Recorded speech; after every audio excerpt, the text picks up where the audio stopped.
ऐसी वाणी बोलिए मन का आपा खोए, औरन को शीतल करे आपहु शीतल होए।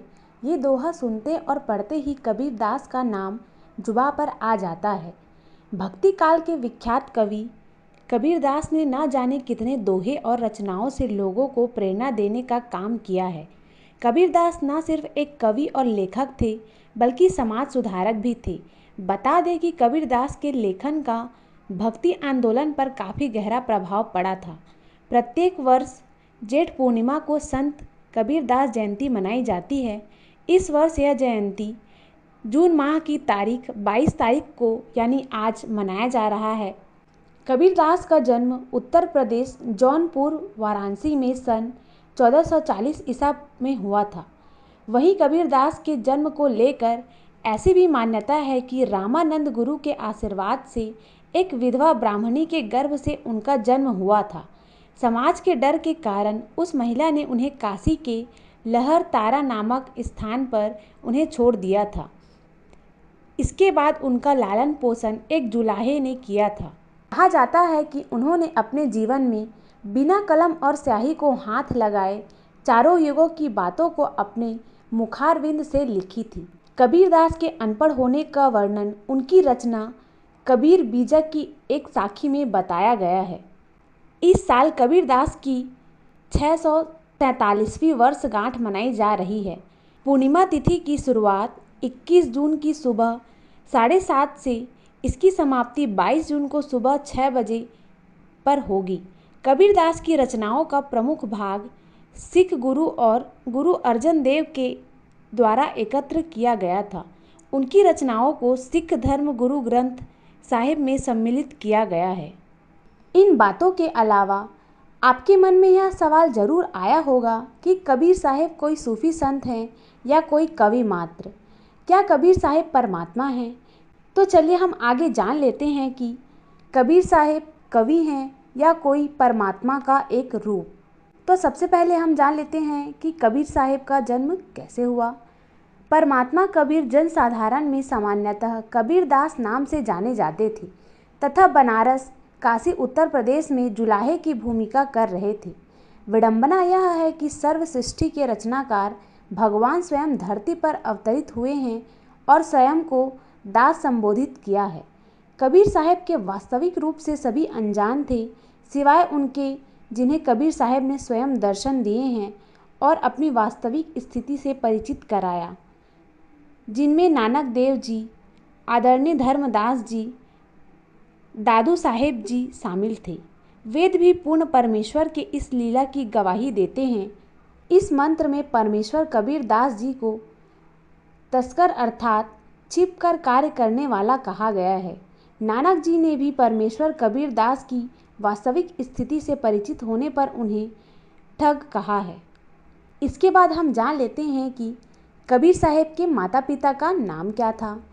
जैसा वेदों में वर्णित है कि पूर्ण परमेश्वर कभी भी माता के गर्भ से जन्म नहीं लेता, वह स्वयं सतलोक से अवतरित होता है और निसंतान दंपति को प्राप्त होते हैं। 600 वर्ष पूर्व जब कबीर परमेश्वर आए तो उन्होंने नीरू और नीमा को अपना माता पिता चुना। नीरू और नीमा निसंतान दाम्पत्य थे जो जुलाहे का कार्य करते थे। वे बालक रूपी कबीर परमात्मा को लहर ताला तालाब से उठाकर घर ले आए। यह परमेश्वर कबीर की अलौकिक लीला है। नीरू और नीमा यानी कबीर परमेश्वर के माता पिता वास्तव में ब्राह्मण थे, जिन्हें अन्य ब्राह्मणों की ईर्ष्या से परिणाम स्वरूप मुसलमानों द्वारा जबरन धर्म परिवर्तित कर दिया गया था। नीरू का नाम गौरी शंकर था तथा नीमा का नाम सरस्वती था। वे दोनों शिव जी के उपासक थे। वे परमात्मा चाहने वाली आत्माओं के बीच शिव पुराण का कथा वाचन किया करते थे। वे किसी से कोई दान आदि नहीं लेते थे, फिर भी किसी भक्त द्वारा दिए जाने पर जरूरत के अनुसार रख लेते एवं बचे हुए धन का भंडारण कर दिया करते थे। अन्य ब्राह्मणों को गौरी शंकर और सरस्वती द्वारा किए जाने वाले इस निस्वार्थ भाव से की जाने वाली कथा से ईर्ष्या होने लगी। गौरी शंकर किसी भी भक्तात्मा को धर्म के लालच से बकाता नहीं था, जिसके परिणाम स्वरूप वह अनुयायियों में प्रिय बन गया। वहीं दूसरी ओर मुसलमानों को यह पता चला कि कोई भी हिंदू ब्राह्मण उनके पक्ष में नहीं है, जिनका उन्होंने फ़ायदा उठाया और ज़बरदस्ती उनके घर में वे पानी छिड़क दिया एवं उन्हें भी पिला दिया, उन्हें धर्म परिवर्तित करा दिया। इस पर हिंदू ब्राह्मणों ने कहा कि वे मुसलमान हो चुके हैं एवं हिंदुओं से उनका अब कोई वास्ता नहीं रह चुका है। बेचारे गौरी शंकर और सरस्वती के पास कोई रास्ता नहीं बचा। मुसलमानों ने उनका नाम क्रमशः नीरू और नीमा रख दिया। उन्हें जो भी दान मिला करता था वो उस समय का निर्वहन करके बाकी बचा हुआ दान कर दिया करते थे। अब न तो उनके पास कोई संचित राशि थी और न ही उनके पास आजीविका का कोई साधन बचा था, क्योंकि दान आना अब बंद हो चुका था और वे मुस्लिम ठहराए जा चुके थे। ऐसी स्थिति में उन्होंने चरखा लेकर जुलाहे का कार्य प्रारंभ कर दिया, किंतु अब भी वे मात्र जीविका निर्वाह कर धन रख कर अन्य बचे धन का भंडारण कर देते थे।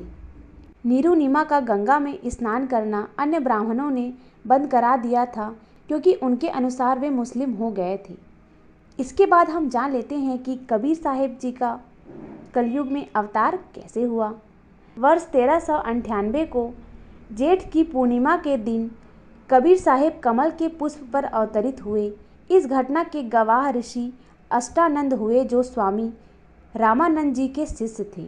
वे अपनी साधना करने के लिए तालाब के किनारे बैठे हुए थे और अचानक उन्होंने आकाश से तीव्र प्रकाश उतरता और कमल के पुष्प पर सिमटता हुआ देखा, जिससे उनकी आंखें चौंधिया गई थी। इस प्रकार हमारे कबीरदास जी का जन्म हुआ। तो कबीरदास जी से रिलेटेड यह जानकारी आपको कैसी लगी हमें कमेंट में ज़रूर बताएं, तथा आपको कौन से टॉपिक पर वीडियो चाहिए उसको भी आप हमें कमेंट में ज़रूर बताएं। वीडियो देखने के लिए आपका धन्यवाद।